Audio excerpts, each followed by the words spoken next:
നീ എന്താണ് എൻ്റെ പ്രണയം മനസ്സിലാക്കാതെ പോകുന്നത്? നീയല്ലാതെ ആരുണ്ട് എൻ്റെ പ്രണയത്തെ മനസ്സിലാക്കാൻ? അല്ലെങ്കിൽ നീയല്ലാതെ ആരാണ് അതിന് യോഗ്യതയുള്ളത്? എന്നെ സംബന്ധിച്ച് നീയാണെല്ലാം. എൻ്റെ പ്രണയം നീ മനസ്സിലാക്കാതെ പോകുമ്പോൾ എനിക്കത് വലിയ ദുഃഖമായി മാറുന്നു.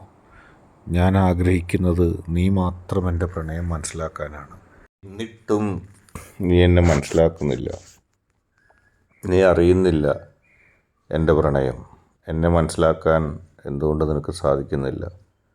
ഞാൻ നിന്നെ ഇത്രമാത്രം സ്നേഹിച്ചിട്ടും നീ എന്നെ സ്നേഹിക്കാതെ എന്നെ മനസ്സിലാക്കാതെ പോകുന്നതിൽ എനിക്ക് ദുഃഖമുണ്ട്. നീ എന്നെ അറിയണം, മനസ്സിലാക്കണം. എനിക്കറിയാം നിനക്ക് എന്നോട് ഇഷ്ടമാണെന്ന്. പക്ഷേ എന്തൊക്കെയോ കാരണങ്ങൾ നിന്നെ അകറ്റുകയാണ്. എന്തിനാണ് നീ എന്നിൽ നിന്ന് അകലുന്നത്? ഞാൻ നിനക്കുള്ളതല്ലേ, നീ എനിക്കുള്ളതും.